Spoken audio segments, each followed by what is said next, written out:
Dear all, please subscribe our YouTube channel, Mufti Muhammad Yasir, for more informative videos. Thanks.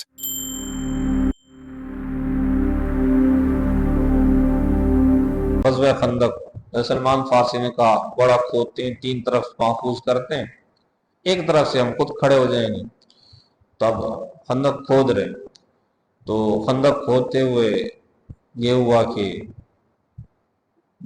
بڑی چٹان آ گئی، آپ نے اس پر گدال ماری، کچھ چنگاریاں اڑی، تو آپ نے کہا مجھے کنعان کے محل دکھائے گئے، یمن کے، صنعا یمن کے۔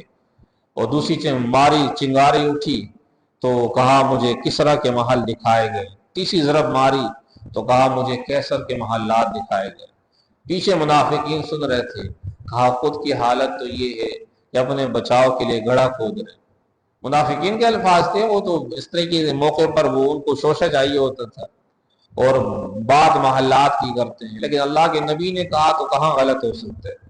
اچھا ابھی اس سے فارغ ہوئے تو بعض صحابہ آئے بڑی نڈال حالت میں، یا رسول اللہ کچھ کھایا نہیں کئی دنوں سے، چادر ہٹا کر دکھلایا، پیٹ پر پتھر باندھا ہو، تو سہارا لینے کے لیے، اس لیے کہ پیٹ خالی ہونا انسان جھک جاتا ہے۔ ہمیں تو کبھی شاید یہ نوبت پیش نہیں آئی، صحابہ کے ساتھ پیش آیا کرتی، کبھی پیٹ جھک جاتا ہے، سیدھا ہو ہی نہیں سکتا، تو سیدھا کرنے کے لیے پیٹ پر پتھر باندھ لیے تھے۔ تو یا رسول اللہ یہ حالت ہے، کچھ کھایا نہیں، کئی دن گزر گئے، تو آپ نے پیٹ سے کپڑا ہٹایا تو آپ نے 2 پتھر باندھ رکھے تھے، کہا میں بھی تمہارے ساتھ اس عمل میں چلی۔ اب یہ معاملہ تو ہوا، ایک صحابی پیچھے کھڑے ہوئے یہ واقعہ ماجرا دیکھ رہے تھے، دوڑتے ہوئے گھر گئے کہ اللہ کے نبی بھوکے ہوں اور ہمارے گھر میں سامان موجود ہو۔ انہوں نے کہا کہ نہیں، یہ کیا بات ہوگی، تو گھر چلے گئے اور جا کر بیوی سے کہا بھائی کچھ ہے، تو کہا ایک چھوٹا سا بکری کا بچہ موجود ہے، کہا ذبح کرو جلدی سے، اس کو ذبح کرو، اس کو پکاؤ اور اس کو تیار کرو، اور کچھ روٹی وغیرہ، کہا کچھ آٹا موجود ہے، کہا آٹا بھی تیار کرو، روٹیاں بناؤ۔ کھانا تیار کیا تو ادھر آ کر آپ صلی اللہ علیہ وسلم کے پاس آئے اور آ کر حضور کے قریب ہو کر کہا یا رسول اللہ میں گھر میں کھانا تیار ہے، آپ بھی تشریف لائیں، اور آپ کے ساتھ 7-8 افراد اور آ سکتے ہیں جن کے کھانے کو بندوبست ہو جائے۔ آپ نے فرمایا اچھا۔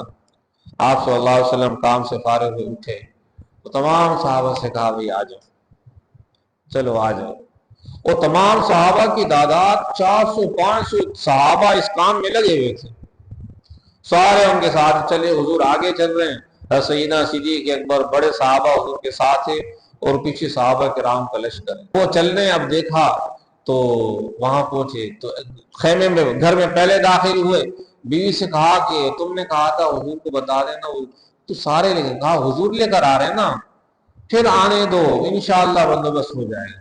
وہ بھی صحابیت تھے، ایمان والی تھی، تو سمجھ گئی۔ اب حضور صلی اللہ علیہ وسلم آپ نے فرمایا کہ روٹیوں پر کپڑا ڈھک دو اور سالن میرے حوالے کرو، میں تقسیم کروں۔ آپ صلی اللہ علیہ وسلم تقسیم کرتے گئے اور کھانا سب کے سامنے لگتا گیا، روٹیاں کپڑے کے اندر ہاتھ ڈال کے روٹیاں نکالتے رہے، تقسیم کرتے رہے، اور اس طریقے سے پورا لشکر کھا پی کر سیراب ہو گیا۔ جنہوں نے پیٹ پر پتھر باندھ رکھے تھے ان کے پتھر بھی اتر گئے۔ اللہ نے یہ معجزہ، یہ برکت دکھائی ہے آپ صلی اللہ علیہ وسلم کے زندگی میں۔ تو بہت معجزات ہیں، اگر ہم معجزات گننا شروع کریں، بیان کرنا شروع کریں تو ہمارے شاید کئی درس معجزات پر چلے جائیں، کیونکہ اللہ رب العزت نے اللہ کے نبی سے برکتیں دکھائی بھی، اور مسلمانوں پر حالات مشکلات بھی، یہ انسان کے ساتھ یہ اونچ نیچ ہوتی رہی ہے۔ تو یہ واقعہ پیش آیا خندق کے موقع پر۔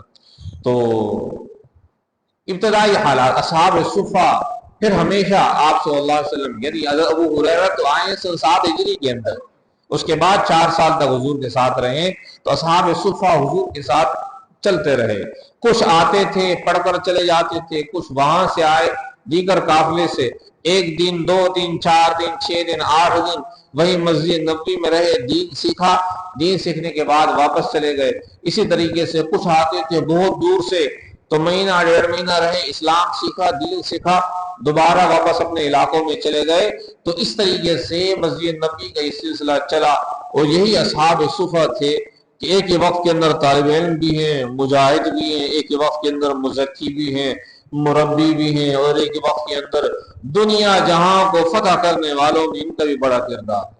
ایک مدرسے سے نکلنے والے وہ طلباء جو آپ نے مدرسہ بنایا تھا، وہ محض مدرسہ نہیں تھا، وہ لوگوں کی تربیت کے لیے خانقاہ بھی تھی، وہ لوگوں کے گھروں کو سنوارنے کے لیے ایک بہترین ذریعہ بھی تھا، وہی تھا جو دنیا میں علوم کے نشر و اشاعت کا ذریعہ بھی تھا، مجاہدین کے جہاد کے لیے تیار کرنے کا راستہ بھی یہی تھا۔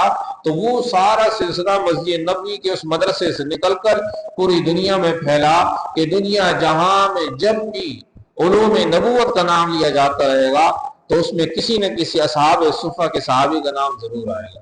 جب بھی ہمارے علوم کے سلسلے چلیں گے، جتنے صحابہ سے روایات مروی ہیں احادیث مبارکہ، ان میں سے اکثر صحابہ وہ ہیں جو اصحاب صفہ میں حضور کے پاس کبھی نہ کبھی آ کر پڑیں گے۔